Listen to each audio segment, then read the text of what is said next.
Welcome to NACTV Reads the News. My name is Dave Bennet. I'm one of the many volunteers that helps out here at the station, and I'll be reading the Neepawa Banner and Press today, the issue July 29th, 2022. NACTV can be seen on a number of methods. Channel 30, 1030 MTS. We're also on Westman Cable, now channel 17. We were 117 for a while, but it's now channel 17, so if your friends can't find us, that may be the reason. Bell Satellite, we're on 592, and of course we're online 24 hours a day at nactv.tv, so that anybody can get us if you don't have those television services. So, programs are made possible by our volunteer staff, advertisers, as well as donations by you, the viewers. So if you're enjoying our programming and you'd like to make a donation, we'd very much appreciate that.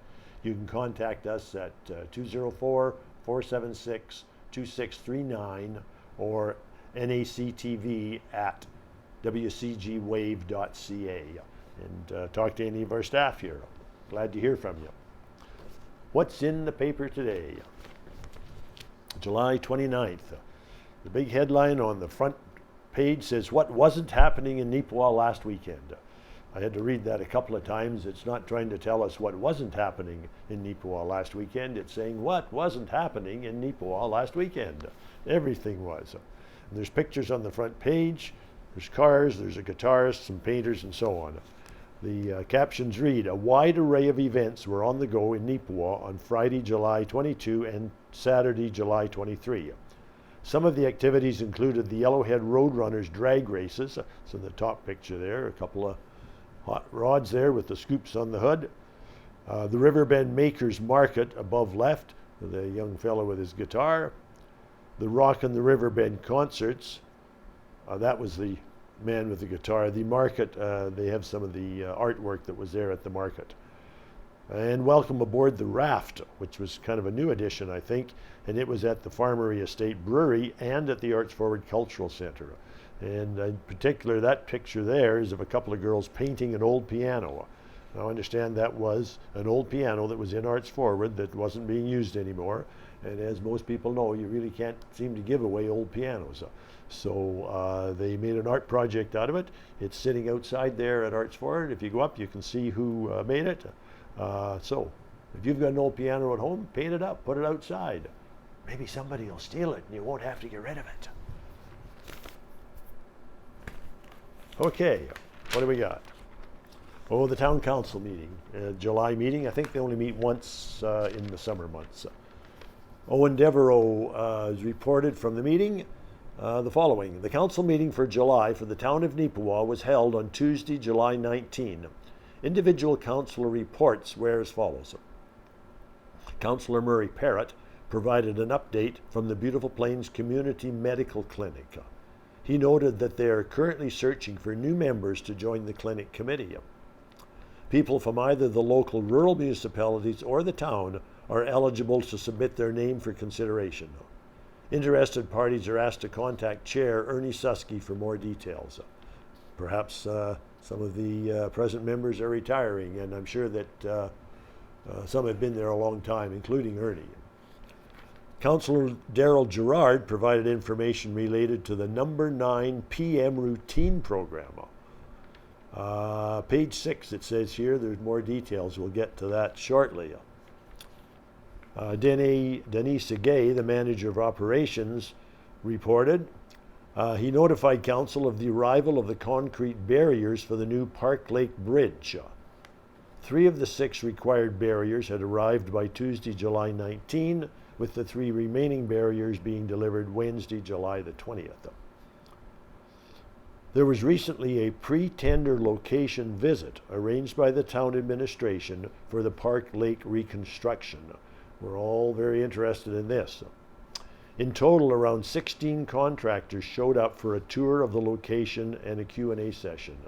So that's great that things are starting to move there, and there's a lot of interest in people wishing to bid for some of the contracts, with 16 of them showing up. There'll be maybe a report regarding that next week, perhaps. Segui recently toured the site of the new RCMP building in Neepawa, which is over next to the the fire hall that's there. Work is progressing and remains on schedule. There are new job postings recently listed for the full-time position at the cemetery with a shift to public works in the winter. So if anybody out there is interested in that, you should get a hold of the town for details at the full-time cemetery and public works in the winter. As well, there's a term position open at the water treatment plant. So there's a couple of opportunities for some people out there. Installation of street lights for the commercial sector of the former CN property should be proceeding soon. That's the commercial sector. I think there's street lights there now for the housing. Segay also reminded Neepawa residents that there are to be no campers parked on the streets for extended periods. You would be subject to fines, if you are found to be using the streets as parking for your campers, particularly if you're sleeping in them, I would think. But just parking them there for an extended period of time is illegal, according to that. The total expenditures for the Canada Day celebrations in Neepawa has been tabulated. The fireworks and festivities related to the event totaled $20,844.23. So 20 grand for Canada Day. Revenue raised from the day via donations was roughly $8,900. So that leaves a deficit of about $12,000. However, the town is eligible to claim a grant for $7,000 from Manitoba 150 celebrations, which should bring down the cost to less than $5,000. The $7,000 is what is left from a grant the town received for the new mural to celebrate Manitoba 150 that's been installed at the flats. The entire cost for the mural was just about $12,000. So you should go down to the flats area and check that out. The little walking tour there has been erected as well, I noticed. The reading walking tour. Check out the flats here in Neepawa for what's happening. Residents working on the creation of a dog park in Neepawa have notified the town that it could be completed by the end of July. Well, I hadn't heard much about that recently. It started a few years ago. The park will be located in the former compost location. Oh, that's up the north end of town on the road to the High Life bike trails. The park will be located in the former compost location and will be named the Back 40. Okay, to mimic the High Life Back 40 bike trail park. I should have read farther on that. I would have known what I was talking about. The dog park has no official connection to the trail. Oh, I misread that. Now I get it. It's called the Bark 40. David. The Bark 40. Council has approved the purchase of a pair of industrial lawnmowers. The first is a JDZ70 turn mower from Ian's Brothers and was purchased at a cost of $10,677 plus tax. The second is a Titan 7000 series mower purchased from Mazier Group at a cost of $79.99 plus tax. All right. Well, here on this page is about the zoning change and a meeting of town and interested ratepayers. This is by Owen Devereaux. It's entitled Multi-Unit Housing Not Favored for Neepawa's East End Development. Homeowners ask council to consider single-unit zoning change. Property owners along Broadway Avenue in Neepawa, that's the golf course road most people call it, are expressing their concerns about the future development of land just a little east of their homes. On July 19th, a public hearing was held before the town of Neepawa's regularly scheduled council meeting. The purpose of this session was to discuss the potential rezoning of land east of Broadway. So what's the plan? The town is considering altering the land use from agricultural restricted open space zone and agriculture restricted residential zone to a residential multi-unit zone and institutional zone. In essence, the change would allow housing complexes similar to one that is located at the intersection of Broadway and Hamilton to be built all along the road. That potential change has local residents up in arms and expressing themselves directly to council. So, what's the problem? Well, just over a dozen local landowners attended the hearing to learn more about details and to inform the council of their concerns. The majority of individuals who spoke felt as though housing similar to what's been nicknamed by some locals as the Rainbow Complex, due to their multicolored exteriors, were not acceptable for the area, referring to the new area. They noted the grounds around that particular multi-unit housing have not been kept up to a respectable amount, despite numerous efforts to get the landowner to do so.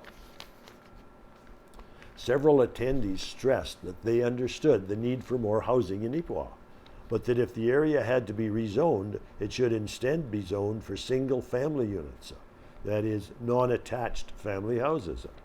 They stated that considering the proximity to the golf and country club and large amount of usage that particular road sees, especially during the summer, it would be the better option.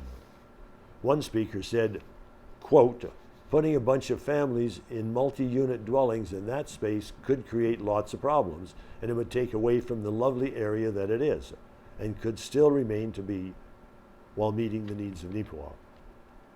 Another speaker elaborated on the single-unit versus multi-unit zoning discussion by saying, point blank, the nearby multi-unit housing has become a, quote, junkyard, with nothing being done about it. So, the last paragraph says, where do we go from here?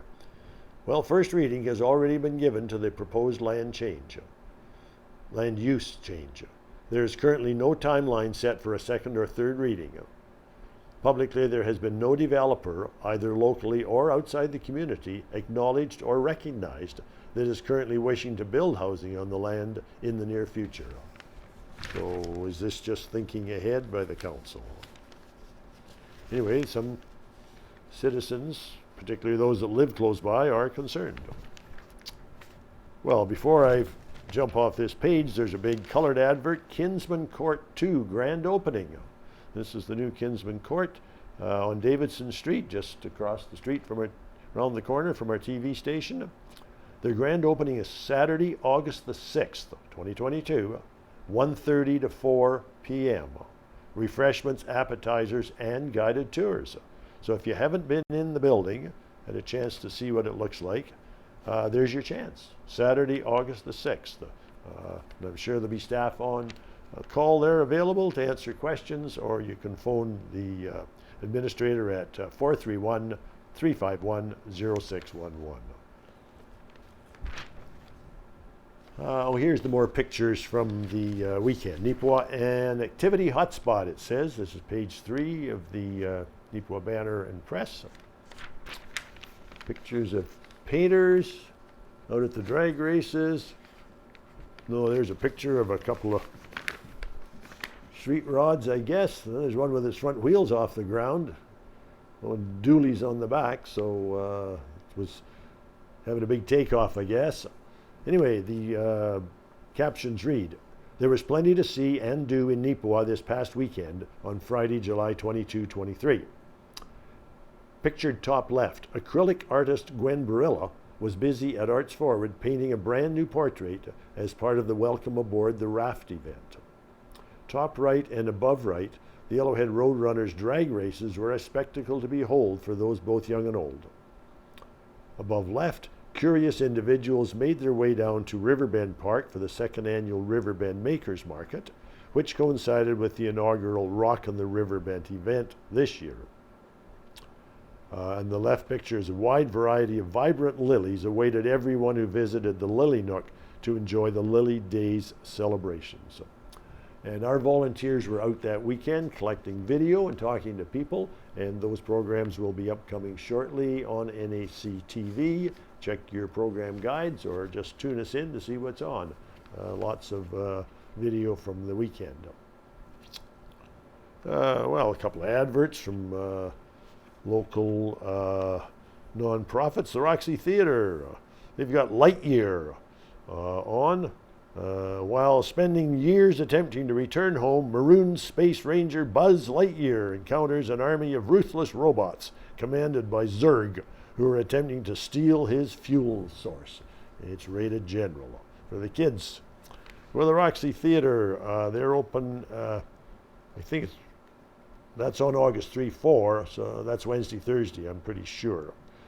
In the summertime, the theater doesn't run weekends, it runs midweek, at least it used to anyway. Check it out.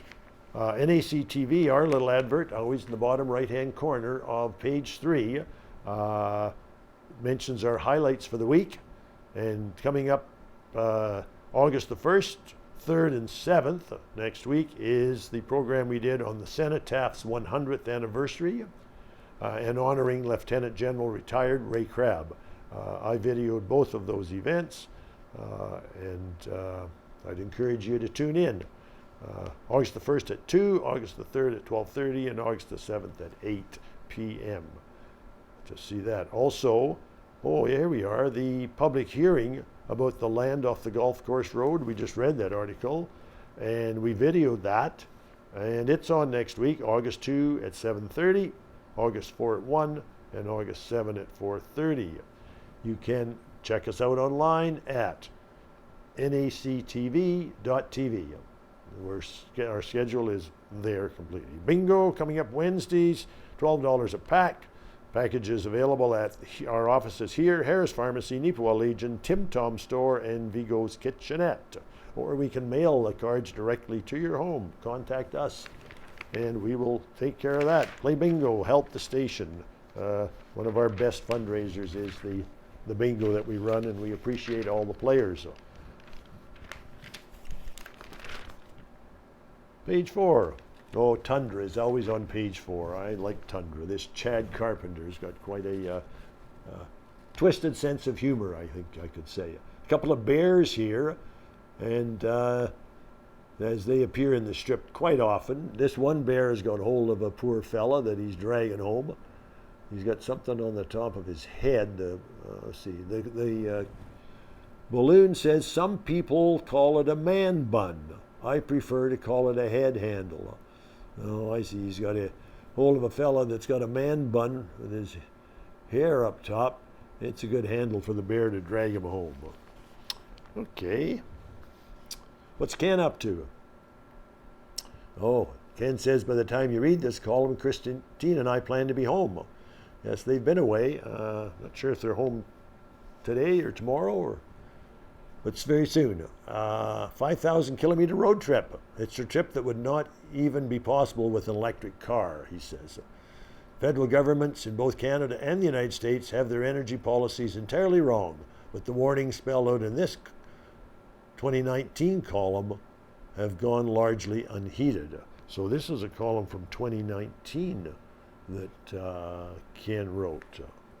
Well, things are moving ahead in the electric car business, that's for sure, as more things happen, and the hybrid ones seem to be quite popular, I'm given to believe.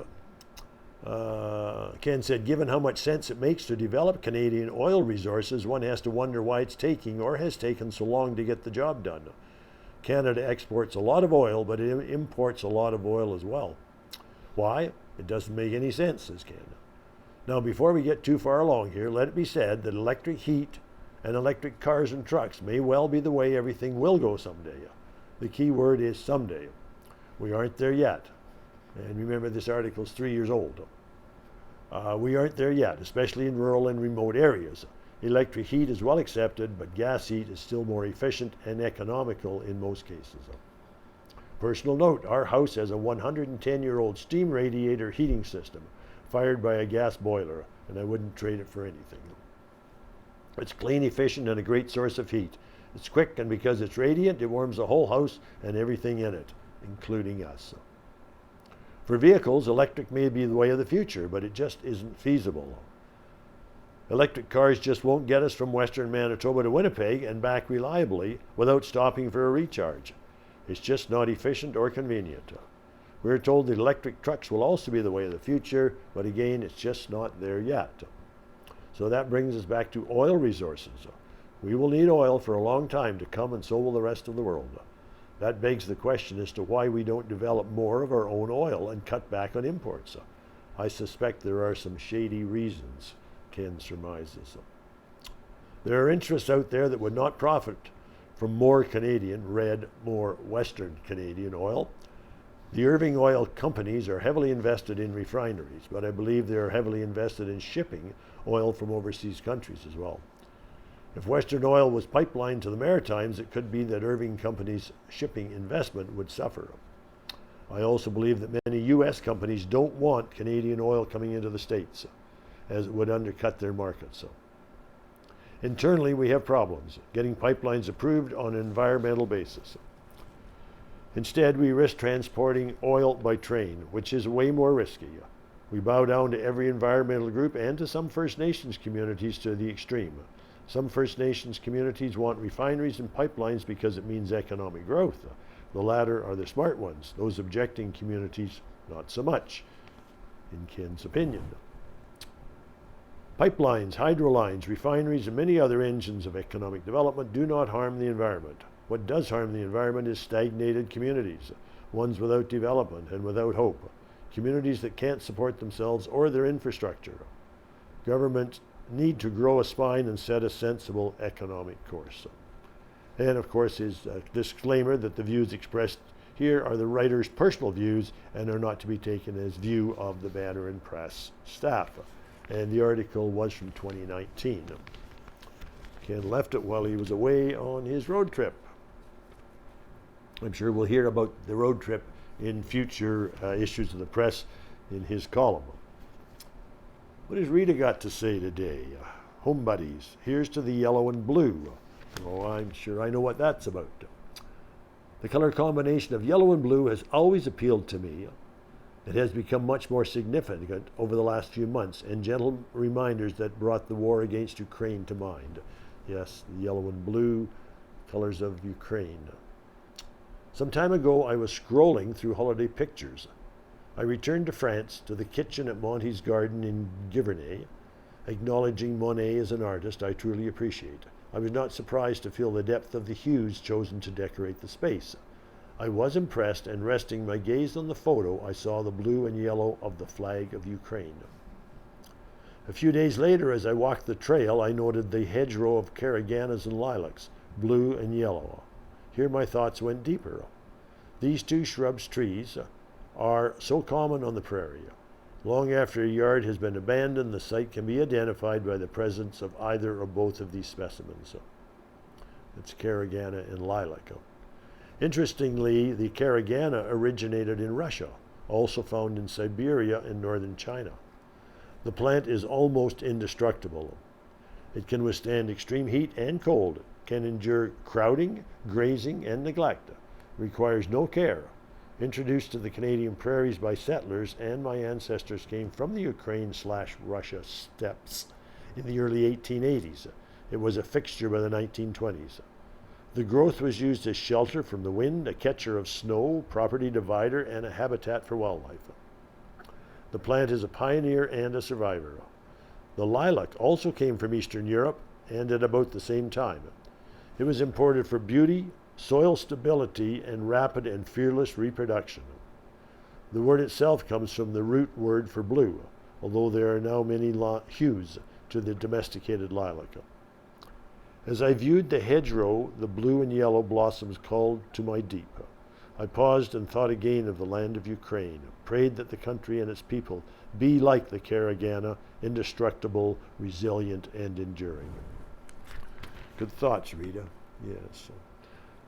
A wonderful wandering Sunday drive took us through farmland. Side by side were fields of blooming flax and canola. Oh yes, again the wondrous blue and yellow. Both plants originated in the Mediterranean area. Flax was one of the first domesticated crops, a multi-purpose plant. Now Kazakhstan, Russia, Canada, and China are the major producers. A field in bloom is so beautiful. Canola was first grown in Canada during the Second World War, when imports from Europe and Asia were interrupted. Today, Canada is the major producer of canola, followed by India, China, and Australia, Russia, and the European Union. We hear of the hardships the war against Ukraine is imposing of all nations, for the area is a huge exporter of grains and minerals. I see the blue and yellow flags in the windows of homes and shops. May I do more than simply see them. May we do more. The colors are a symbol of a nation under siege. I sit here in my safe and comfortable home. We sit here in our safe and comfortable homes. May the impact of the yellow and blue not be lost on us. Well, thank you, reader, for that article. What do we got here on the other page? Thumbs up, thumbs down. Here's a thumbs up, the only one in the paper this week. Thumbs up to the Good Samaritan who kindly cut our lawn when we were away on the weekend. Well, isn't that nice? Sincerely thanks from David and Faye Erickson in Carberry. So some Carberry neighbor, friend, or strictly a Good Samaritan helped them out. Well, there's a picture of Gladstone's glory years. Always interesting to people. The photo shows the Golden Stream School students from 1944. And their children seem to be an age of about, maybe 6 up to 18 perhaps, somewhere in that range. Anyway, the caption reads, this photo shows students who attended class at the Golden Stream School in 1944 and was featured in Chapter 4 of the Gladstone's Glory Years series, once made by the Gladstone Age Press. And pictured from left to right, starting in the back. And here's the people in the picture, if you recognize any names. Lucille McConnell, Dorothy Winter, Ruth Winter, Ronald Topham, Leslie Foxon, and Vern McGowan. Second row, Nellie Olson, Norma Stewart, James Gardner, Hazel Winter, Lloyd McGowan, Eva Nickel, and Mrs. F.F. Nickel, the teacher. Third row, Joyce Rashar, Alice Marie Winter, Wendell, I'm having trouble trying to stay on the right line, Wendell Wallace, I guess it is, Alan Stewart, Tommy Freeborn, Ralph Grant, Doris Hillman, and Lawrence Olson. Front row, Hugh Winter, Catherine Freeborn, Ruth Freeborn, Shirley Ressauer, Ray Grant, Boyd Hillman, Eileen Winter, and Elmer Olson. Absent from the photo were Eloise Anderson and James Duquitz. Whoa, that's and a lot of people with the same name. Of course, there were large families of children back then. Now notice I only read one teacher's name. Was somebody counting how many students she had? Well, she had more in that class than I ever had in mine. Let's put it that way. Oh, here's a letter to the editor. Oh, this is about the Arrive Can app. Well, I had some experience with the Arrive Can app last year when we were trying to come home from the States. Let's see what this writer has to say. Deputy Prime Minister Chrystia Freeland thinks her government is too humble. At least that's what she said when a reporter asked her why travelers are still forced to fill out the Arrive Can app before entering Canada. After extolling the virtues of national humility, Freeland went on to take credit for saving 70,000 lives by enacting strict public health measures during the COVID-19 pandemic. At the tail end of her response, Freeland added, the Arrive Can app was one of the sweep of measures that were a part of this highly effective COVID response. That's the type of answer, this writer says, we'd expect from a politician who isn't even trying to be taken seriously. I'd like to see Freeland present even a shred of evidence that the Arrive Can app has saved a single life, never mind 70,000. Now, if we're looking at inconveniencing 70,000 lives, the app more than fits the bill. This useless app has caused enormous stress at the border, forced travelers into pointless quarantines, and contributed to the chaotic situation at major airports. It's also been highly effective at discouraging tourists from visiting our country. The Arrive Can app has been an unmitigated disaster, but there's one thing we can say about this government. It never lets abject failure prevent it from doubling down on its mistakes. CTV News recently reported that the federal government intends to make the Arrive Can app permanent. According to senior government sources, the app collects lots of valuable information and the government wants to keep using it. We shouldn't be surprised by this, since the natural tendency of any government is to make temporary measures permanent. Wonder if they're thinking of income tax there. Sorry. After all, it's the next paragraph. After all, income tax was initially introduced as a temporary measure 105 years ago, and that's continued later on. We might catch up to it. My thought on the ArriveCAN app, I wonder if it could be an option, because it seems to me that people that find it easy to use and fill out and could, be streamlined through the entry to Canada process at the borders and so on. If people had the option, use it or don't use it. To me, that would make sense.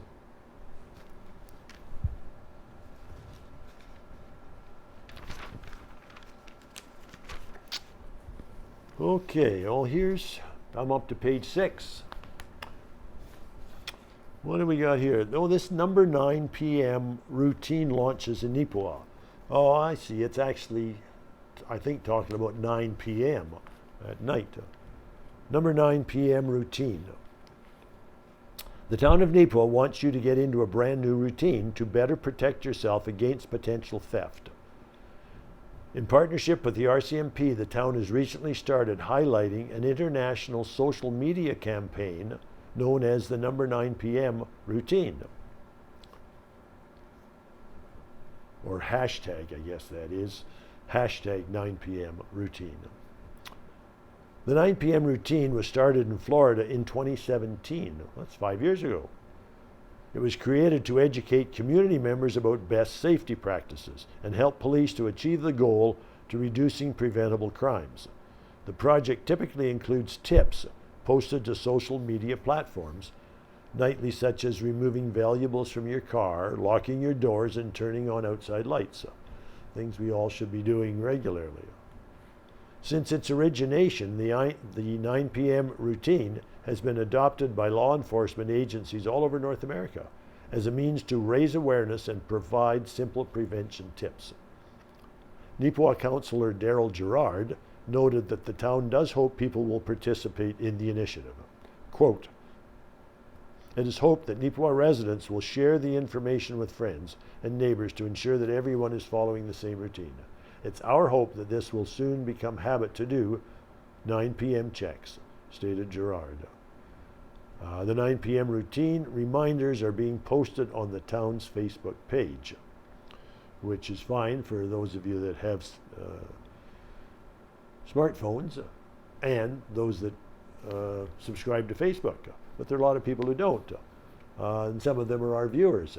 I'm going to ask Leeway here at the office to contact the town, see if we can't get this up as a reminder on our channel to remind people.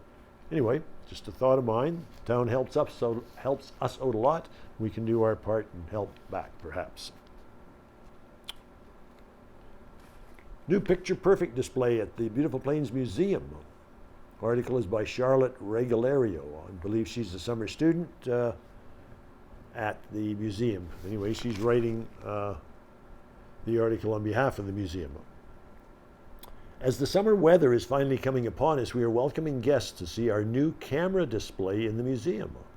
It has various cameras and their photographs throughout time, as well as projectors and slides of different years. One of the things we have is the magic lantern. It was invented in the 1600s by Dutch scientist Christian Huygens. It was an invention that served as a primitive slide projector and used for entertainment purposes. A family sitting and watching the magic lantern scenes is comparable to a family sitting and watching television together. To use the projector, you simply put it on top of a light source. Traditionally, the light source evolved from candles, oil lamps, then limelight. An oxygen-enriched calcium pellet that burned bright but dangerously hot. Kerosene lamps, and finally electric lights.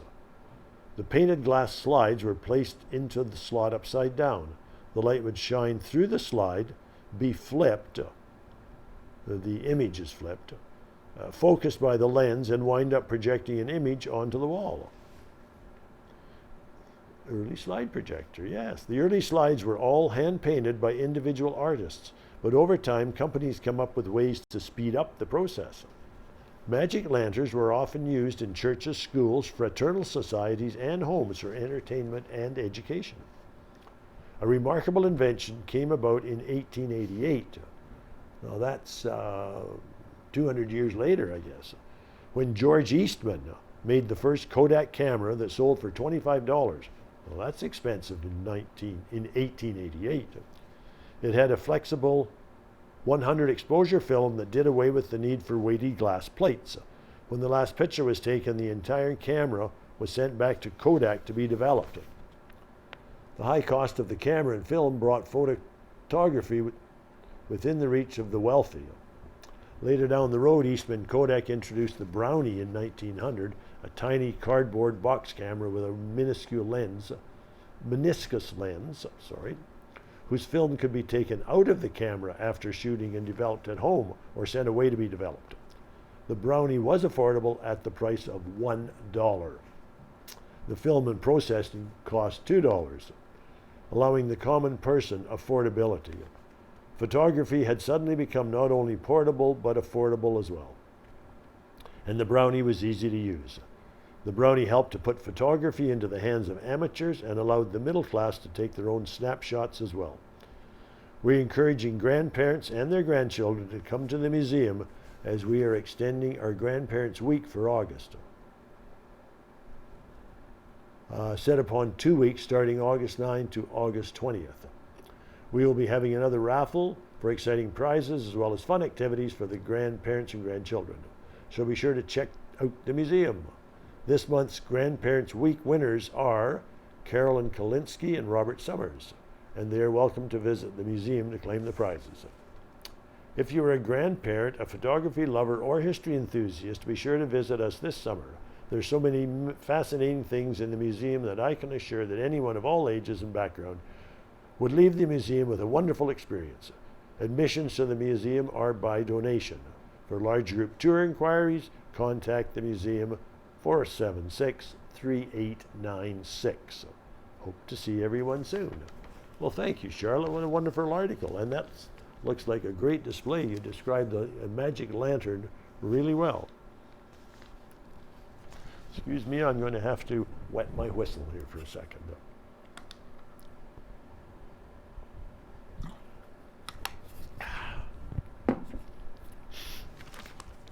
Okay, are we up to page 7?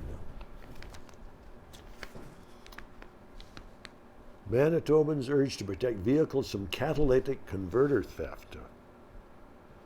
Well, maybe I'll read a bit of that. This is submitted by MPI. If you have a garage, parking your vehicle inside with the door closed is one way that they suggest you can prevent catalytic converter theft. Well, as long as they can't open your garage door, I guess. It seems to be quite the thing to steal these converters off vehicles. MPI is encouraging Manitobans to learn how to protect their vehicles from catalytic converter theft, as reports of this type of crime have significantly increased in recent months. According to MPI claims data, since 2021, the corporation has seen approximately 150 catalytic converter theft-related claims reported monthly. That's 150 every month. Well, that's 5 a day. With April 2022 exceeding 300. That's 10 a day for April in Manitoba. In response, MPI recently launched an online education initiative aimed at empowering customers with the information they need to keep their vehicles safe. We know that these critical parts of a vehicle's emission system can be high in value when resold, as they contain rare metals and are relatively easy to remove from a vehicle that isn't parked in a secure location with correct safeguards, explained Eric Herbelin, President and CEO of MPI. With so many Manitobans impacted by this issue and many more wanting to avoid these types of thefts, our goal is to share the most common vehicles we have seen targeted and how all Manitobans can take preventative steps to increase the chances they won't be filing a claim with MPI as a result. Now they have a list of the top 5 vehicles here. So if you're on this list, you may want to listen carefully. The top 5 vehicles targeted for catalytic converter theft are: number 1, Hyundai Tucson; number 2, Honda CR-V; number 3, Hyundai Santa Fe; number 4, the Kia Sportage; and number 5, the Mitsubishi RVR. Not that others aren't chosen as well, that just happens to be the top 5. The online initiative includes a dedicated web page, as well as a series of social media posts to raise awareness of what a catalytic converter is, why they're attractive to thieves, as well as highlighting the most targeted vehicles that model according to MPI claims data, and what actions owners can take. Here's some tips. Since converter thieves tend to target cars at ideal locations, most prevention methods involves parking practices. Number 1, park in a well-lit area. Number 2, park close to building entrances or the nearest road in public parking lots. This leaves your car in a location where many people can see it, because thieves have to be there to steal it, right? If you have a personal garage, keep your car parked inside with the door shut. I would add in locked. Add video surveillance to the area where you regularly park your car. Adjust the security system on your car, if already installed, to activate from vibrations, such as those produced by a saw. Apparently they're sawing this off. To better support customers who have been impacted by catalytic converter thefts, MPI revised its betterment and depreciation framework in 2021 to provide greater financial relief to customers facing catalytic converter replacements. Not sure what exactly that means, but they're going to give you a better deal if you got to make a claim, I guess. MPI also continues to partner with Manitoba Justice, law enforcement agencies, the Manitoba Criminal Intelligence Center, and organizations like Crime Stoppers to share information in efforts to develop more effective deterrent strategies. Well, thank you from MPI. Maybe we can get some information to share with you through the TV station as well. Because a lot of this sharing is over online, Facebook, etc. Well, yes, I knew that the local MP, Dan Mazier, was coming to town here to host community barbecue and a pop-up passport service. So I'd heard about this. Maybe a bit of information would be worthwhile if you're one of these people that are having some passport difficulties, or you're anticipating having some. The Member of Parliament for Dauphin Swan River Neepawa, Dan Mazier, is holding some events to reconnect with his constituents this summer, writes our Banner Press journalist Kira Patterson. Throughout the first week in August, Mazier will be in Neepawa, Dauphin, and Swan River to hold free barbecues and pop-up passport services in those communities. His first stop will be in Neepawa on Tuesday, August the 2nd. So if you're hearing this reading the news, it's like tomorrow or the next day, Tuesday, August the 2nd. The barbecue will take place from 12 noon to 1:30 at his constituency office on Main Street, and then later in the afternoon from 4 to 6 at his constituency office. Later in the afternoon from 4 to 6, he and his team will be at Arts Forward, offering passport services to anyone looking to get their passports renewed. So that's up at Arts Forward, 4 to 6, Tuesday, August the 2nd. An official passport photographer will be there to take pictures as well, if that's what you need. Those interested in the passport services will need to have some information with them, naturally. First, they will need 2 forms of identification, such as a birth certificate, a most recent passport, driver's license, or Canadian citizenship card. They will also need contact information for 2 references, and they will need a guarantor who has a valid Canadian passport and has known the applicant for at least 2 years. There's also a fee both for the application and the photographer. In a letter to constituents, Mazier stated, "I sincerely look forward to seeing you in the community and assisting with your passport applications."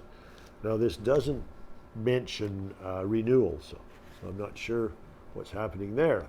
But a phone call to his office would find out, I'm sure. Okay, well, that's about it. Helen's kitchen recipe is here. We'll come back to that if we have time. The looking back column often has some interesting stuff in it. We maybe try that out, but let's proceed with what's new. Oh, now here is an advert I noticed, and I really want to comment on it. Immigration Advisory Council public meetings. Have your say.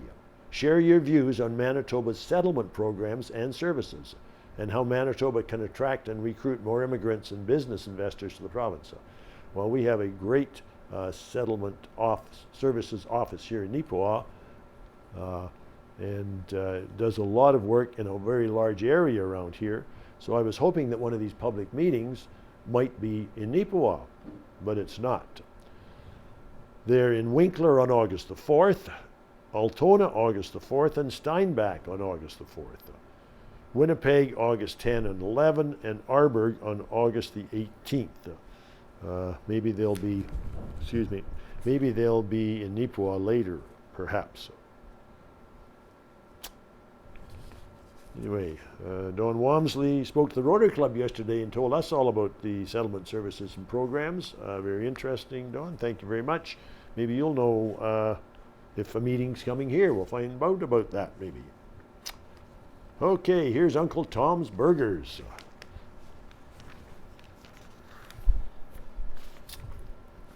The picture here, nice to start with that, and the big sign, Uncle Tom's Burgers here in the top right.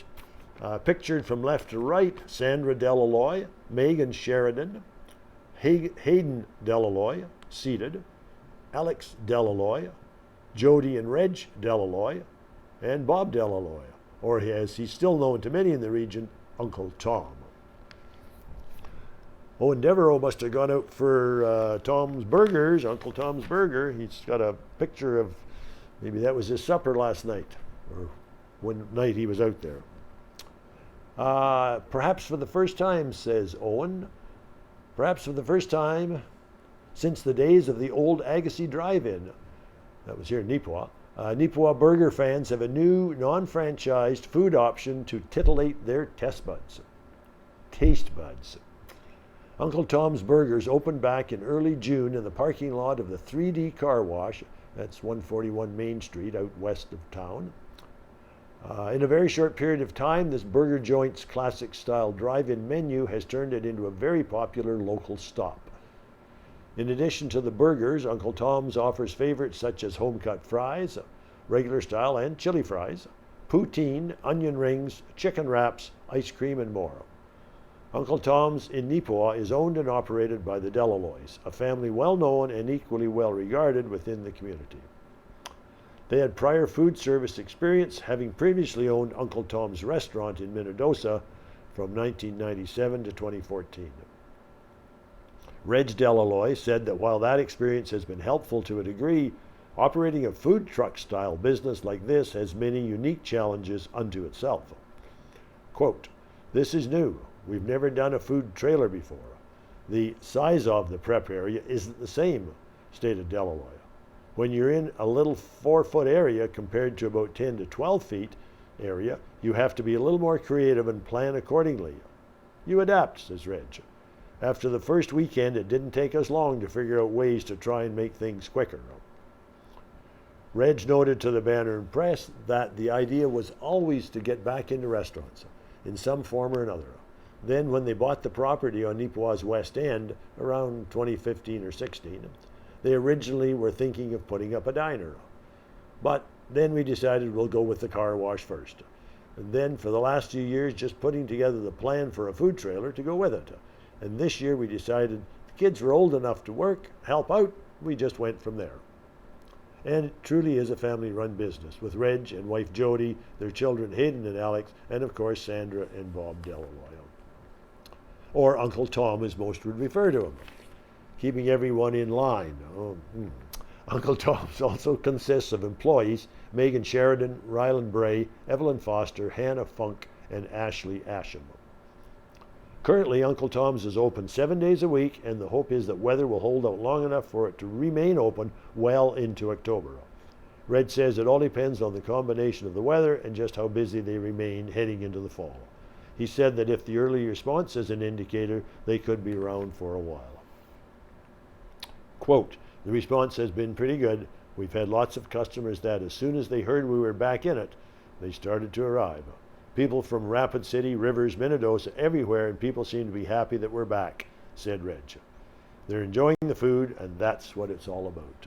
Well, a big thank you, Owen, for writing that article, and thank you to the Delaloi family for bringing another business to Neepawa.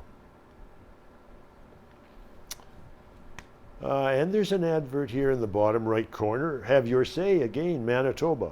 A new federal electoral map is taking shape. If this interests you, every 10 years Canada revises its federal electoral districts to reflect shifts and growth in the population.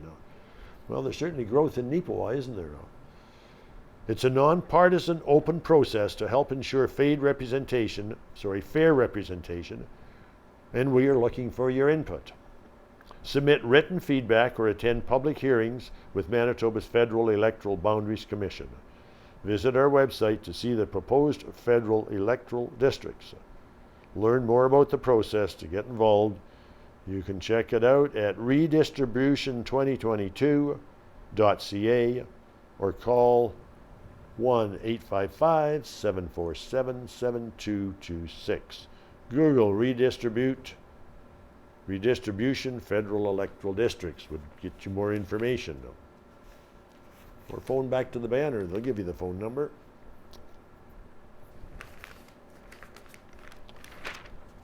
Oh, in the center page, 2022 Gladstone Fair. Lots happening there. Big advert, center spread.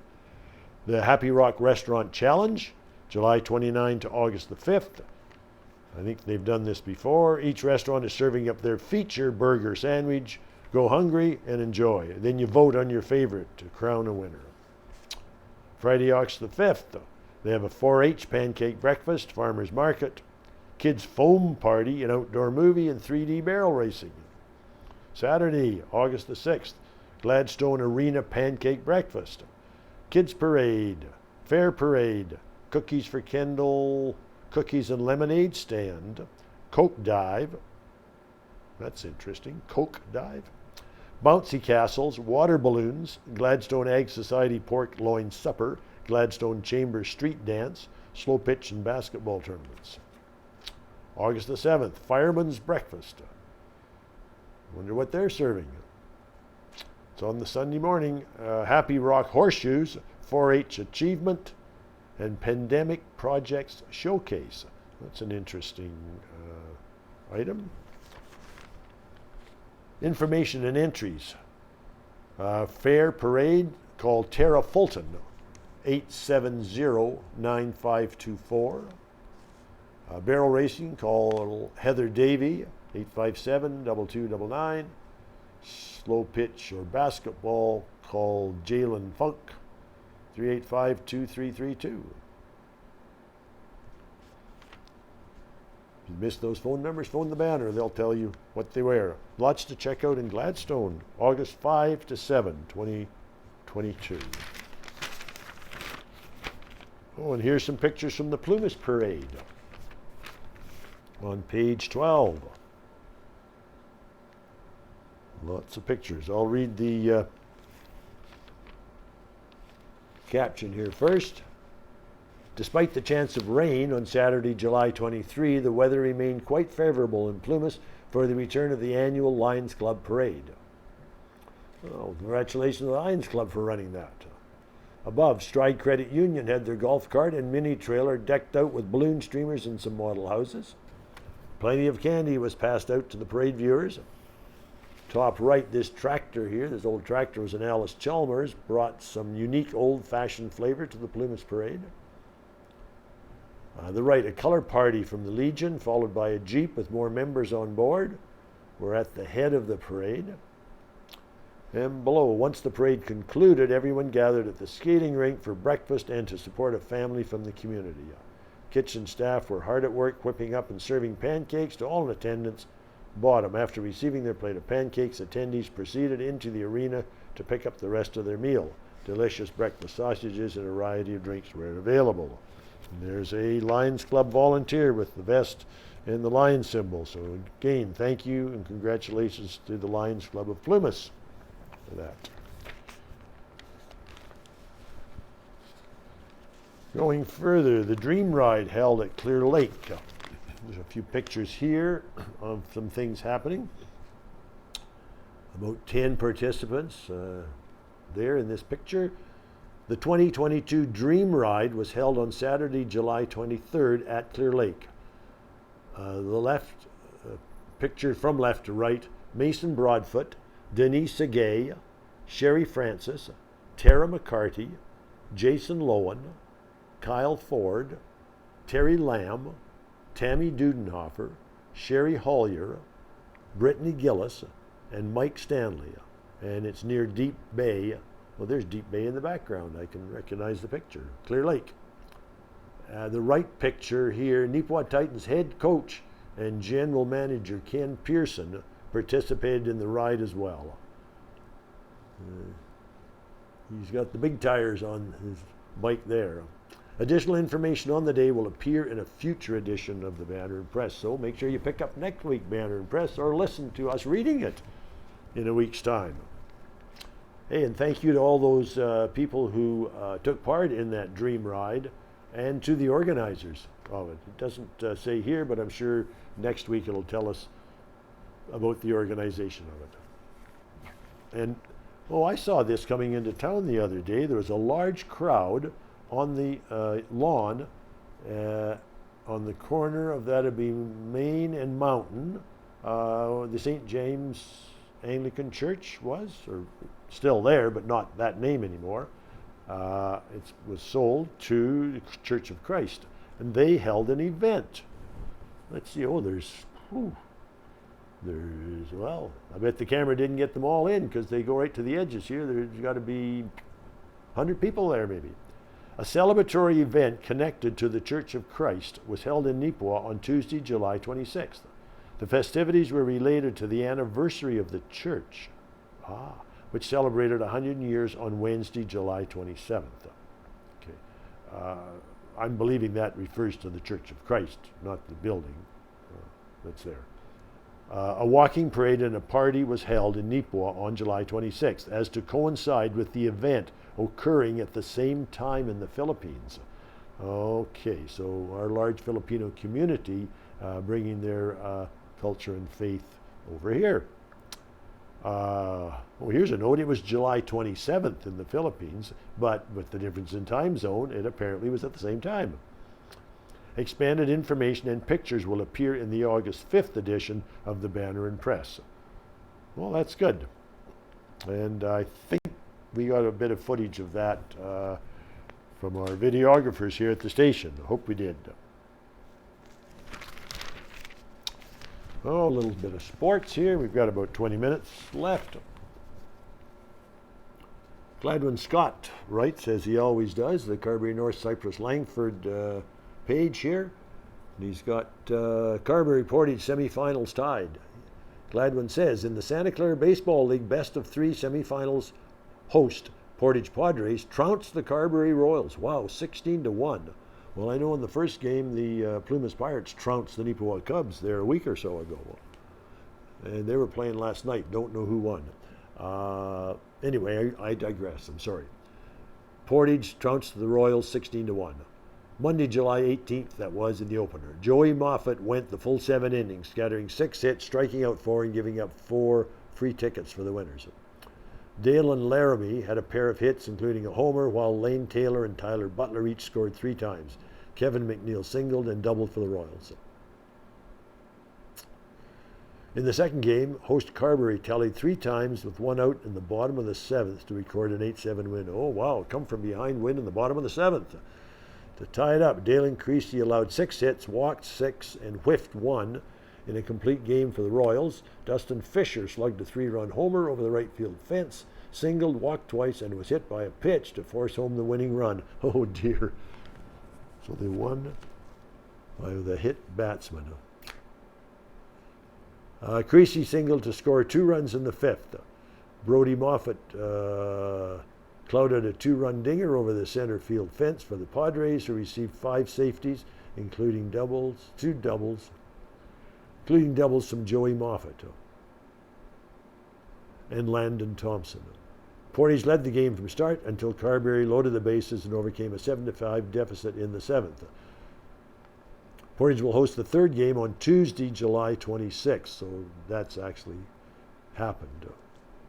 In the other semifinal series, the Plymouth Pirates defeated the host Neepawa Cubs 14-6 in their opener. Right.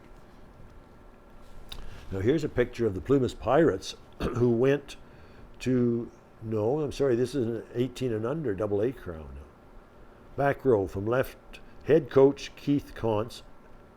Then there's Sam Contz, Carson Bidens, Nathan Braun, Matthew Pierce, Riley McBride, Alex Clausen, Carter Lehman, Ryland Single, assistant coach Ashley Denbo. And in the front, from left, Hayden Seib, Lincoln Murray, Blake Rosling, Noah Contz, Connor Braun, and Dean Rosling. The Gladstone Plymouth Pirates won the Manitoba 18 and under baseball championship in Brandon on Sunday, July 17th, after a 2 extra inning final 7-6 win over Boissevain. Oh, love to see games like that. 2 extra innings. And they start with runners on second base, I'm sure. That's become the very common thing to do. The Pirates beat McDonald 8-5, Tuxedo 17-7, Carillon 11-7, Portage 11-2, and lost 1 game to Altona 9-5. Team coaches are Keith Contz and Ashley Denbo, and the manager is Lindsay Contz. There were 10 teams at the tournament who qualified through their own leagues.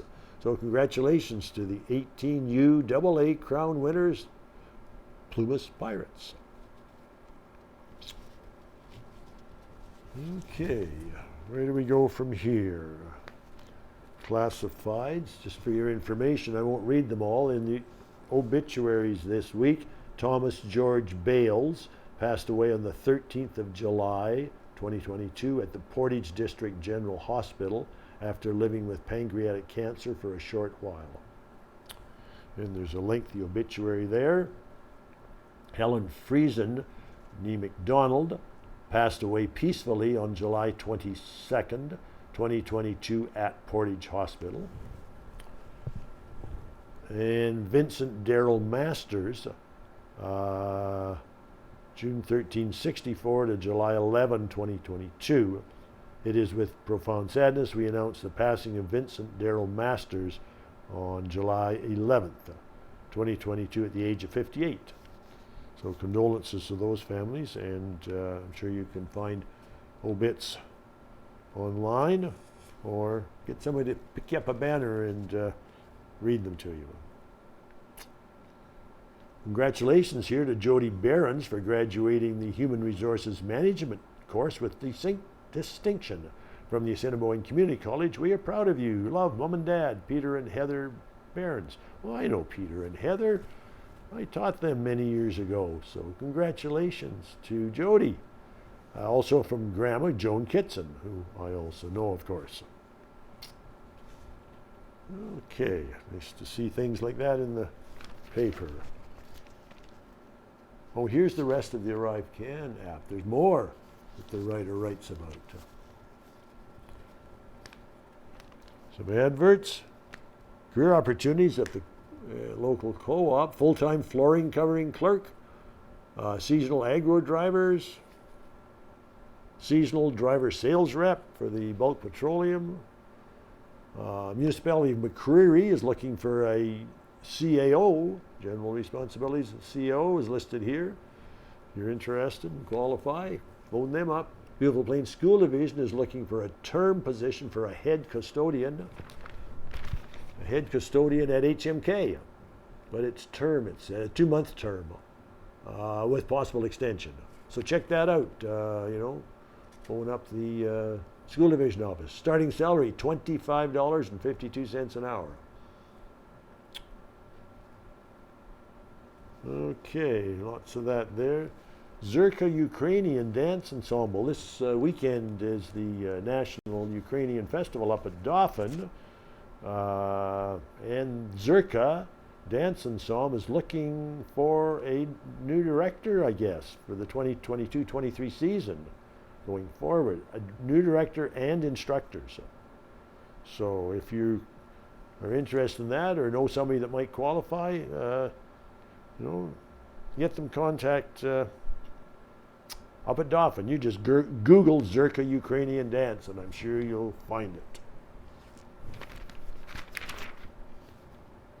Okay, here's some pictures.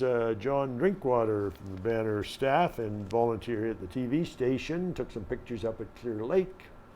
That's on the inside back page. Clearly the best destination for the family this summer has to be Clear Lake, complete with shops, restaurants, and a variety of accommodation options, as well as a beautiful beach and backcountry treks. Clear Lake is easy to access and stunningly scenic. Top photo, a view from the wishing well of boaters out at Deep Bay, Clear Lake. Above left, Parks Canada staff, Nancy McKay and Lainey Muir, were busy with upkeep on the grounds and gardens. And the last picture here, picturesque gardens surround the wishing well, a popular place at Clear Lake. And a lot of adverts, of course. So thanks, John, for those pictures.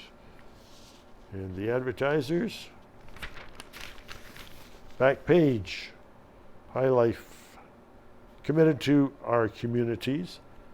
Members of our community teed off at Neepawa Golf and Country Club in late July. Now that means they golfed there. They weren't teed off at the golf course, people, of course. Well, not a very good joke. In late July, raising funds for the Touchwood Park Accessible Playground Project. Touchwood Park Association is a dedicated group focused on removing barriers for people. They're creating a local playground that is inclusive to everyone. Proceeds from the golf tournament will be going toward this project. After the tournament, participants gathered at the Yellowhead Center banquet room.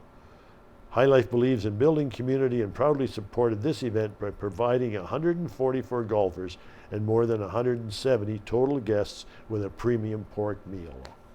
Well, thank you, High Life. They're great community supporters, always willing to help out projects. And there's a thank you from Holly Pankratz, the Director of Services at Touchwood Park, here as well. So congratulations to everybody involved there, and thank yous as well.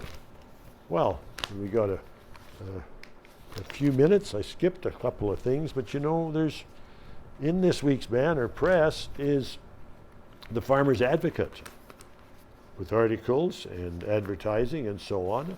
And I did notice that there was an article here that may be of interest. Well, first of all, there's a vintage international tractor. Is that of area farmer Roy M. Davey. If the International Harvester brand interests you, turn to page B6 to see an advertisement originally printed in the 1939 edition of the Country Guide publication. Well, that's interesting. That's B6. It's got me interested here now. B6. Oh, here we are. Blast from the Past, International Harvester. Let me get that up there. And this is an advert from way back. That's interesting. It's difficult to read some of it. Anyway, this is a snippet from the June 1939 edition of the Country Guide and Northwest Farmer publication, which was printed in Winnipeg. Well, that's kind of neat. Okay, what was I starting with here? Oh yeah, I know. Grasshoppers among pests of concern in Manitoba. July 20th, 2022. So this is current. Manitoba Agriculture Crop Pest Report Summary. There's a picture on the left of a two-striped grasshopper with in its nymph stage, and picture on the right is a two-striped grasshopper in adult stage. Both photos were taken on July 15th. Not of the same grasshopper, obviously. Manitoba Agriculture's crop pest update for July 20th made note of a few concerns. In terms of insects, grasshoppers and pea aphids were of the greatest concern this past week. High levels of armyworms were also found in a wheat field in the eastern region of Manitoba. Some additional findings of soybeans, aphids, near Carman, still at low levels. Bertha armyworm larvae feeding on canola and lamb's quarters in the central region were also discovered. However, they were at low levels. Two-striped grasshoppers appear to be the dominant species around Carman and many areas within the central region. The species feeds on both grasses and broadleaf plants. With the findings of armyworms in the central region, as well as trap counts in the eastern region being higher than previously surveyed, farmers should keep a sharp eye out. Watch for armyworm larvae when out scouting cereals and forage grasses. Look on the ground and under debris for the larvae. Manitoba Agriculture began its annual disease surveys in the past week with visits to winter wheat fields. These fields were at the ideal stage for evaluation of Fusarium head blight, being 10 days to 2 weeks after the completion of flowering. In 2 of the 3 fields that had fungicide applied, trace amounts of the FHB were found. One field which had not been sprayed had a FHB index of 2%. Now, FHB wasn't the only disease that was discovered. In the only field with no FHB, Take All was causing whiteheads on all tillers of scattered plants. This nasty disease is a soil-borne root disease that can be particularly noticeable in wetter years. It prunes away all of a plant's supporting roots and cuts off their ability to take up water. Watch for black discoloration, plaque, at the base of the stems. This diagnostic system will only be seen after clearing away the dried sheaths of the lowermost leaves. Since the heads of the affected plants also show a strong contrast to healthy plants, farmers should count about 20 plants at each of 5 separate sites in the field to get a more accurate percentage of infected plants and potential yield loss. This is because it's easy to overestimate the amount of Take All. Other diseases that cause whiteheads in wheat include common root rot and the wheat stem maggot. Spraying and weeds. Reports received by Manitoba Agriculture from agronomists as well as their own surveying of the southwest region show